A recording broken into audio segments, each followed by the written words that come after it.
Praise lord. ప్రభునందు ప్రియమైనటువంటి దేవుని పిల్లలకు ప్రభు అయిన యేసుక్రీస్తు వారి నామములో వందనములు, శుభములు మీకు తెలియపరుస్తున్న పిల్లరా.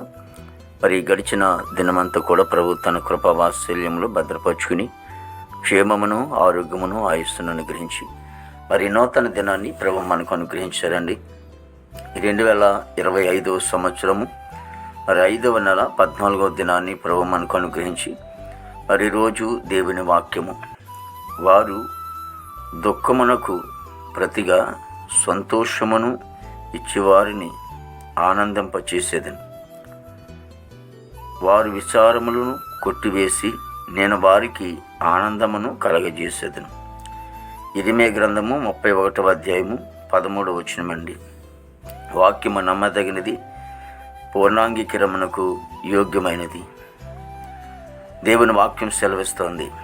మరి ఎవరైతే దుఃఖంలో ఉన్నారో, ఎవరైతే బాధల్లో ఉన్నారో, ఎవరైతే కష్టాల్లో ఉన్నారో, ఎవరైతే మరి రోధిస్తూ ఉంటున్నారో, మరి ఏ విషయంలో మరి నాకు ఎవరు లేరను, లేకపోతే నా పిల్లలు నన్ను చూడలేదను, నా భర్త నన్ను చూడలేదను, నా భార్య నాకు దూరంగా ఉందను, లేకపోతే నాకు అనారోగ్యంతో నేను ఉన్నానని ఒకవేళ బాధపడుతూ దుఃఖిస్తూ ఉంటున్నట్లయితే వారి జీవితాల్లో దేవుని వాక్యం సెలవిస్తుంది, సంతోషం ఇచ్చేదంట.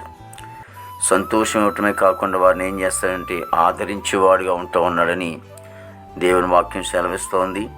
అంతేకాకుండా వారు విచారమును, వారు చేస్తున్నటువంటి వారిలో ఉన్నటువంటి విచారం ఏదైతే ఉందో, దేని విషయంలో అయితే వారు విచారిస్తూ ఉంటున్నారో, మరి కృంగిపోతూ ఉంటున్నారు, దేవాది దేవుడి వాక్యం సెలవిస్తోంది. ఆ విచారం అంతా కూడా కొట్టివేసి నేను వారికి ఏమిస్తానంటే ఆనందింపజేస్తానంటున్నాడు. కాబట్టి దిగులు పడకు, విచారించకు, మరి దుఃఖించుకు.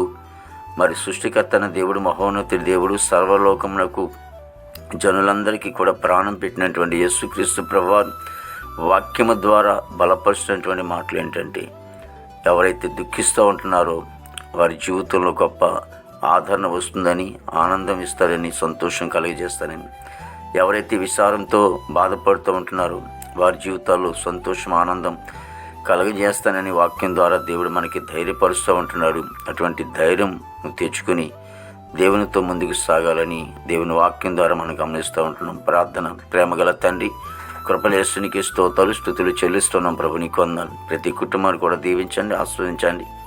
కుటుంబంలో ప్రతి లోటున అవసరాలు మీరు తీర్చండి. మా భారతదేశాన్ని మీరు ఆశ్రయించండి, దీవించండి. ఆయన దేవ సరిహద్దులను సైనికులు మంచి వంతు నింపండి. ఉద్యోగస్తులందరూ కూడా మంచి వంతు నింపండి. యవన బిడ్డలను బట్టి ప్రార్థిస్తున్నాం తండ్రి. యవన కాలంలో ఉన్నటువంటి బిడ్డలు, యువకులను బట్టి ప్రార్థిస్తూ ఉన్నాం. చెడు వ్యచనాల నుంచి దూరపరిచి నీతి మార్గంలో నడిపించుకొని అయినా దేవానికి స్తోత్రాలు. విదేశాల బిడ్డలందరూ కూడా మంచి వంతు నింపండి. పనికి వెళ్ళే బిడ్డలు కూడా మంచి వంతు నింపండి తండ్రి. ప్రభావిగా మా దేశ పాడి పంటనంతా మీరు ఆశ్రయించండి తండ్రి. హాస్పిటల్ రూమ్ స్వస్థపరచండి. జైల్లో ఉన్న బిడ్డలు విడుదల చేయండి. కోర్టు గోడలు, కేసు గోడలను కొట్టివేసి ప్రభా ఈ నెలలో తండ్రి ప్రభా మరి జరుగుతున్నటువంటి సభల్లో తండ్రి ప్రభా ఆశీర్వాదంగా జరిగించుకోండి. రక్షణ లేని వారు రక్షణ తెచ్చిన ప్రభా నీకు స్తోత్రాలు తండ్రి. దేవా యేసు నీకు స్తోత్రాలు ప్రభా. మరి ఇదిగోనైనా ప్రభా ఎందరైతే రక్షణ లేని ఉన్నారో రక్షణ దయచేయండి ప్రభా. వివాహం లేని బిడ్డలకి వివాహం దయచేయండి. గృహం లేని వారికి గృహం దయచేయండి. దేవా అలాగే నన్ను ప్రభా గర్భఫలం లేని గర్భం దయచేయండి. గర్భిణీ సుఖమని డెలివరీ దయచేయండి. తల్లి బిడ్డ క్షేమం దయచేయండి బాబు. నీకు స్తోత్రాలు తండ్రి యేసు.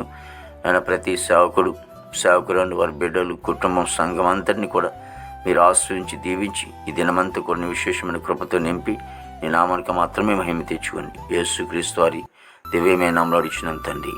ఆమేన్, ఆమేన్, ఆమేన్.